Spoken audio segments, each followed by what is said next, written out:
یک وقت یک بگیم بفهمی را یک نفری که دعوای مذهب حنفی میکرد، خودش حنفی میگرفت ولی در عقیده دروغ میگفت و حنفی هم نبود، فقط گویم امو ریشی دراز بود لیکن فهمیش درک عقل نبود. برای می خدا رحمت کنه حضرت مولایی را میگفت آدمی را نه به ریشو نه به نطق و نه به جان، توتی هم نطق و بوزم ریش و خرم جان دارد. برای این میگفت که وقتی گپ در سری خداوند مکان دارد یا ندارد، وقتی سری این مسئله گپ میزد چی میگفت؟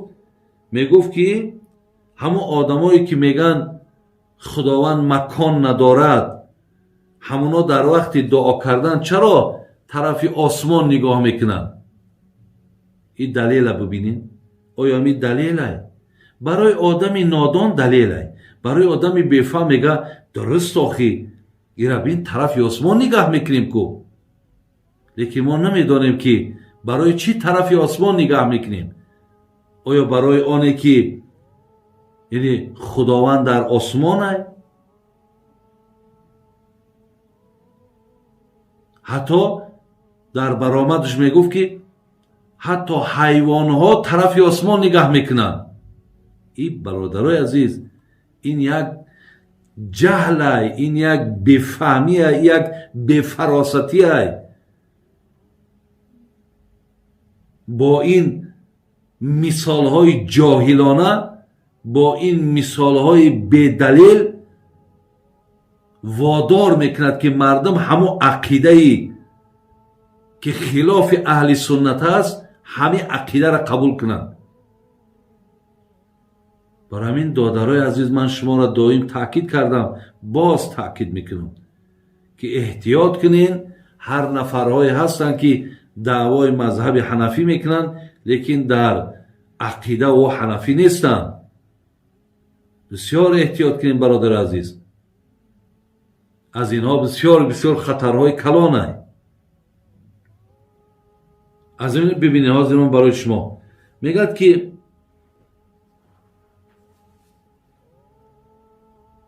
برای چی میگد ما وقتی که دستامون طرف آسمان میبرداریم و دعا میکنیم، میگه علت یعنی چیه؟ برادر عزیز گوش کنین. این هر یک ریش درازی بفهمه اهمیت ندیم به سخنهای اونها، فریفته نشیم به سخنهای اونها. اینم قبول نکنین که خداوند در عرش قرار گرفتگی است. این خلاف اهل سنت این سخن. احتیاط کنید در این مسئله. این مسئله عقیده. بین شیخ عبدالله حرری این دلیل ساخته و عقلی ایشان را این گونه جواب میگوید. یعنی رنگ همین ها واری همین خیلی بفهم ها واری از پیشتر هم بود که این دلیل ها را می ساختن، با همین سخن هاشون مردم فریب میکردن. انا که میگه شیخ عبدالله حرری در همین باب چی میگه؟ من اکو عباره عربیش نمیخونم، عباره فارسیش میخونم برای شما انشاءالله خودش معنا میشود. میگه که ما بندگان به خاطر آن در حالت دعا دستهایمان را به آسمان بلند میکنیم که آسمان موضع نزول رحمت و برکت الهی است. چلی که من برای شما آیت ای سوره زاریات خواندم که خداوند آسمان چگونه به ما بیان کرد. گفت که اونجا موضع رحمت و برکت است، رزق های شما در آسمان است. یعنی رزق ما در آسمان چی معنی دارد؟ شمال در آسمان است، برف در آسمان است، باران در آسمان است، شمال در آسمان است، آفتاب در آسمان است، ماهتاب در آسمان است. یعنی اونها سبب می شود و امروز دسترخوان ما و شما پر از ناز و نعمت می شود. یعنی رزق ما در آسمان معناش همین است. اونها مقصد اونها در حرکتن، اونها در جنبشن، اونها در خدمتن و ما صاحب یک پیاله چای، یک پیاله نان میشیم، یک تیکه نان میشیم. برای همین آسمان هم موضع رحمت و برکت میگن.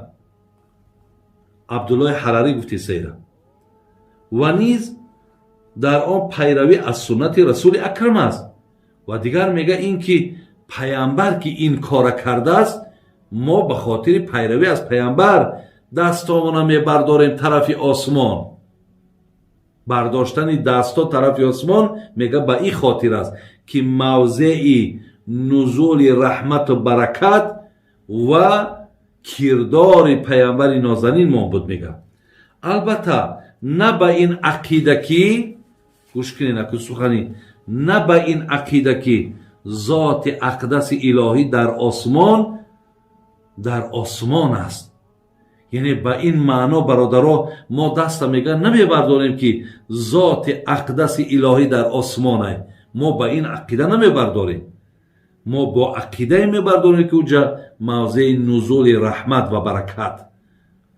و در دوامش میگه همون گونه که در اثنای نماز روی به سوی خانه کعبه میکنیم، ولی این معنای آن را ندارد که الله در آنجا سکونت و قرار دارد. حضرت ابین چی مثالای زیبا، این عالمه، این برادر عزیز علم دارد، این یگان هدف نداره، این یگان مقصد نداره، این یگان سپانسر نداره که باید همین مسئله را مقصد در بین همین مردم باید جاری کنی و همین مردم را مقصد پیروی مثال همون راه های ساخته و بافته و گمراه کنی. این مرد میگه ما برای چی طرف قبله میگه روی ما نمیگردانیم؟ به خاطر آن نمیگردانیم که الله ما در طرف قبله باشد. ما به این مقصد میگه رو به سوی قبله نمیکنیم، بلکه روی آوردن ما به سوی خانه کعبه در نماز فقط به خاطر اطاعت از امر الله است که در قرآن کریم ما را به آن امر کرده است. بینین، یعنی خداوند که فول وجهک شطر المسجد الحرام، خدای مهربان که در قرآن گفته روی تونه در وقت نماز میگه طرف قبله کنین، ما به خاطر اطاعت خدا رو ما به وسو میکنیم، نه به این عقیده که در طرف قبله الله ما سکونت داره، الله ما مکانش در طرف قبله باشه. میگه نه به این عقیده. پیش از میگه همین عبدالله حرری، برادرای عزیز، پیش همین شیخ عبدالله حرری میگه علی قاری مکی هم میگه در همین بابتی که دست میبرداریم طرف آسمان و دعا میکنیم، میگه بسیار یک استدلال عجیب و غریبی گفتگی است. بسیار میگه یک دلیل زیبا آوردگی. اینا برادرای عزیز علی قاری چی گفت؟ گفت غریب و عجیب است. علی قاری میگه بسیار غریبه و بسیار عجیبه. میگه چی غریب و عجیبه؟ حرف کسی که برای تایید مذهب باطل خود از بلند کردن دستا به سوی آسمان در حالت دعا استدلال میکنه. برادر عزیز، این سخن من نیست، این سخن علی قاری است.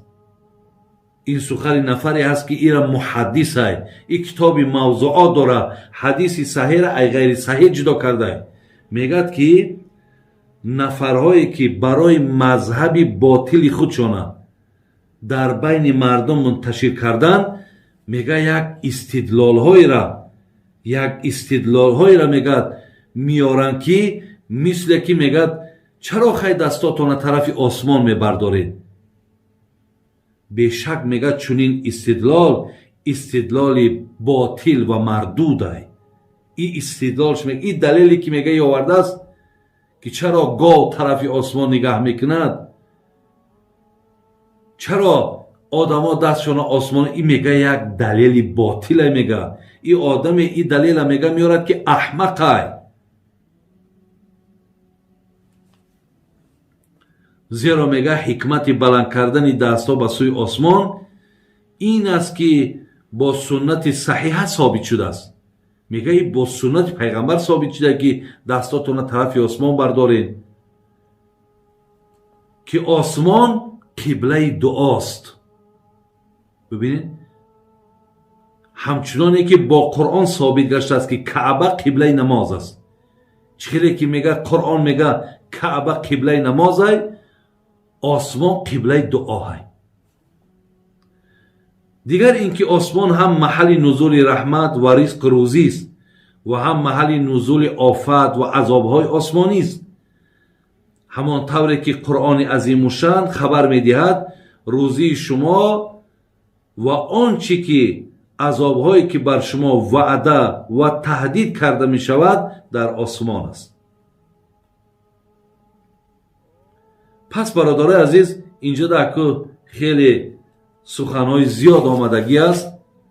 хулас мо аз суханҳои ҷаноби шайх абдуллои ҳарарӣ, али қорӣ фаҳмидем ки даст бардоштан тарафи осмон ин маъноеро надодааст ки аллоҳ дар осмон ай. мегӯям мо ин ақидаро надорем ки зоти ақдаси илоҳӣ дар осмон сукунат дошта бошад. чӣ гунае ки рӯмона тарафи қибла мекунем, ақидаро надорем ки аллоҳи мо дар тарафи қибла сукунат дорад. ба маънои чӣ будааст? ба маъное ки осмон нузули раҳмату баракат ай, нузули ризқу рӯзии шумо ай, қиблаи дуо ай. мо ба ҳамин хотир дастҳомона мебардорем. агар бародари азиз, агар ба шарте ки мақсад осмон, яъне аллоҳи меҳрубон дар осмон ки мешид, охир ай дастҳомона бардоштанда бояд рӯомона бардорем, тари нигаҳ кунем. мо бояд дар ҳамин масъала бисёр эҳтиёт кунем. сухани инҳоро қабул накунем ки инҳо ҳамун калимаи иставое ки ҳаст, арраҳмон алал арши иставо ҳаст, ҳаминро далел меоранд ки худованд бар арш иставора ино истақара мегиранд. яъне маъноша чӣ мегиранд? мегӯянд ки худованд дар арш қарор гирифт.